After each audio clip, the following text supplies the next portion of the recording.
বাবা তুমি কোথায়? দেখো আমি কি নিয়ে আসছি। কই দেখি সন্টু, তুমি কি নিয়ে আসছো? দেখো আমি অনেকগুলো চিংড়ি ধরে নিয়ে আসছি। এই চিংড়িগুলো পাশের এক জমিতে পাওয়া যাচ্ছে। কি বলছো সন্টু? চলো আমিও যাবো ওখানে। বাবা তুমি আসতে থাকো, আমি যাচ্ছি। দাঁড়াও সন্টু, আমি আসছি।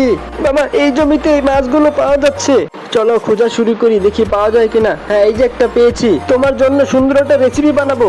এই যে বাবা দেখো আমিও একটা পেয়েছি, কত বড় চিংড়ি। এখানে দেখো আরো দুইটা পাওয়া গেছে। সন্টু ওই দেখো ওইখানে একটা দেখা যাচ্ছে, ওটাও ধরো। সন্টু এই যে নাও আরো একটা। অনেকগুলো মাছ ধরা হয়েছে, চলো সন্টু এবার আমরা বাড়িতে যাই। হ্যাঁ বাবা চলো বাড়িতে চলে যাই। চলো বাবা তাড়াতাড়ি চলো। দেখো বন্ধুরা, এগুলোকে ভালো করে ধুয়ে নিলাম। ধোয়া শেষে এগুলোকে খোলস ছাড়িয়ে নিলাম। চিংড়ি মাছের অসাধারণ একটি রেসিপি তৈরি করতে থাকি। আর এই সুযোগে আপনারা একটি লাইক ও সাবস্ক্রাইব করে দিন বন্ধুরা। ওয়াও কত সুন্দর রেসিপি বাবা, খুবই ইয়ামি হয়েছে বাবা।